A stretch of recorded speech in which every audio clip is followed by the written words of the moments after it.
আজকে আমি একটা ডিজাইনিং ব্লাউজ বানালাম, ভাবলাম যে এটা আপনাদের সাথে একটু শেয়ার করে দিই। কারণ দেখুন কেমন ডিজাইনটা আগে থেকে রয়েছে, হাতে করা ডিজাইনটা। এই ডিজাইনটা অনুযায়ী নিতে গেলে আমাকে দেখুন কিভাবে কাটিং করতে হবে। প্রথমে দেখুন 6 সেমি নিয়েছি ও লম্বায় এবং 9 সেমি চওড়ায় নিয়ে হাতটা কেটে নিলাম। প্রথমে হাতার কাপড়টা কেটে নিয়েছি। ডিজাইনটা একটু ছোট করেই দেওয়া রয়েছে এবং হাতাটা একটু বড় করে কেটে নিলাম আমি, নাহলে তো মাপে হবে না, যেহেতু আমি 36 সাইজের ব্লাউজ বানাচ্ছি। এবং ব্লাউজের পিঠের মাপটা আমি লম্বায় নিলাম 15 সেমি এবং আগে থেকে কেটে রাখা একটা অস্তর রয়েছে, অস্তর বা ভেতরের কাপড়টা মেপে আমি কেটে নিলাম। আপনারা ব্লাউজের মাপ ফ্লিপকার্টে কিনতে পেয়ে যাবেন। ব্লাউজের মাপটা একবার কিনে নিলে, আমি ব্লাউজের মাপ নিজে থেকেই বানিয়েছি। ব্লাউজে যে জরির কাজটা করা রয়েছে সেটা খুবই ছোট, যেটা আমার ব্লাউজের মাপের সঙ্গে ঠিক যায়নি, তাও আমি চেষ্টা করেছি কিছুটা আনার। এরকমভাবে মাপ দিলে খুবই কষ্ট হয় ব্লাউজটা বানাতে। যাই হোক, এখন ফ্রন্ট পার্টে যেগুলো আছে ওগুলো কেটে নিলাম। ফ্রন্টে 4টে পিস থাকবে আমাদের, 4টে একসাথে বসিয়ে একটা একটা করে কেটে নিলাম।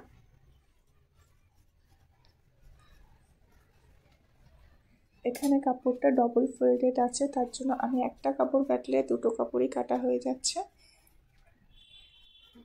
মনে রাখবেন ডবল ফোল্ড করেই কাটবেন, যেহেতু সোজা উল্টোর একটা বিষয় থাকে। ডবল ফোল্ড করে কাপড়টা কাটলে সেটা ঠিক চলে আসে। তারপর প্রথমে আমরা পিঠের কাজটার কাছে সেলাই করব। প্রথমে ভেতরের কাপড়টার সঙ্গে আমাদের যে মেন ফ্যাব্রিক আছে ওটাকে জয়েন্ট করে নেব। দেখুন সাইড থেকে জয়েন করা শুরু করে একদম পুরোটা জয়েন করে নিচ্ছি। ঘাড় পর্যন্ত এসে জয়েন্ট করার সময় আমি ফিতে লাগাবো, যে ফিতেটা আমি আগে থেকে তৈরি করে রেখেছিলাম। দেখুন এই ফিতেটার ভিডিও দেওয়া রয়েছে আমার চ্যানেলে, ভিজিট করতে পারেন। ব্লাউজের ফিতেটা আমি 3 থেকে 3.5 সেমি নিচে লাগিয়েছি ঘাড় থেকে। আপনারাও একটু নিচেই লাগাবেন। দুদিকেই ঘাড়ে ফিতেটা বসিয়ে তারপরে আমি সেলাইটা করে নিলাম। এখানে যদি পুরোটা ব্লাউজে কাজ থাকতো আরও সুন্দর লাগতো। দেখবেন যারা এইরকম হাতে জরির কাজ করেন তারা প্লিজ একটু ভালো করে কাজটা করবেন, আমাদের খুবই অসুবিধা হয়। কতটা ছোট কাটা রয়েছে ডিজাইনটা, আর ব্লাউজটা হবে 36 সাইজের। তাও আমি অ্যাডজাস্ট করে করার চেষ্টা করব, দেখবেন কেমন হয় ব্লাউজটা। ভালো হলে লাইক কমেন্ট শেয়ার করে দেবেন। এটা যেহেতু পিছনে হুক হবে সেজন্য পেছনে কেটে নিলাম আমি। কেটে যে হুক পট্টি হয় হুক পট্টি লাগিয়ে নিলাম। হুকের ঘাট তৈরি করার পরে পেছনে যে চাপ সেলাইটা হয় চাপ সেলাইটা দিয়ে নিচ্ছি। পিঠে একটা চাপ সেলাই বসলে ভালো লাগবে। পিঠে চাপ সেলাইটা হয়ে গেলে দেখুন কত সুন্দর লাগছে পিঠটা তো আমাদের হয়ে গেল। এখন ফ্রন্টের পার্টগুলো সেলাই করব। ফ্রন্টের পার্টগুলোর মধ্যে প্রথমে ছোট দুটো পার্ট ত্রিকোণ টেকেন বসাই, ঠিক সেরকমভাবে টেকেনের মতো করে সেলাই করে নেব। এরপরে আর একটা পার্ট আছে, দেখুন এই পার্টের সঙ্গে জয়েন করে নিয়েছি। 3টে পার্ট এখন জয়েন হচ্ছে। 3 নম্বর পার্ট এটা। দেখুন ঠিক এইভাবেই জয়েন করতে হবে, তাহলেই শেপটা ভালো আসবে।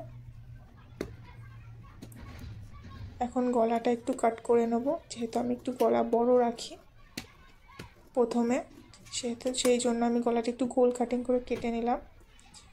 সামনের লাস্ট পার্ট জয়েন করছি। সামনে মনে রাখবেন 4টে পার্ট থাকে। এই পার্টটা জয়েন করার পরে দুটো চাপ সেলাই দিতে হয়। চাপ সেলাইটা আমি দিয়ে নিচ্ছি। চাপ সেলাইটা হয়ে গেলে এটা পেছন দিকে হুক করেছি, ওই জন্য সামনের দিকে জয়েন্ট করে দিলাম।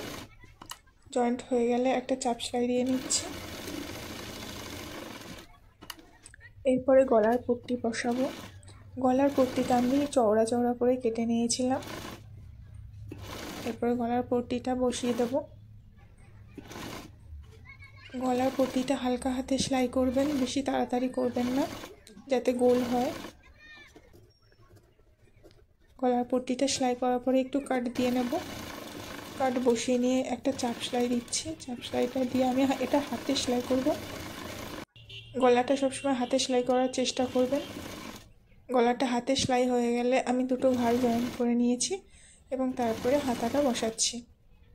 হাতাটাও হালকা হাতে বসাবেন, আস্তে আস্তে একটু একটু করে সেলাই দেবেন হাতাতে। হাতাটা সেলাই হয়ে গেলে এরপরে দেখুন সাইড সেলাইটা করব। দুটো সাইড জয়েন করে নেব। আমাদের মাপ অনুযায়ী ব্লাউজের মাপটা যতটা থাকবে ততটা আমরা ব্লাউজের সাইডটা সেলাই করে নেব এবং হাতাটাও একটু মেপে সেলাই করে নেব। তারপরে নিচেও কাপড় বসাতে হবে। কাপড় বসিয়ে উল্টে আবার সেলাই দিতে হবে।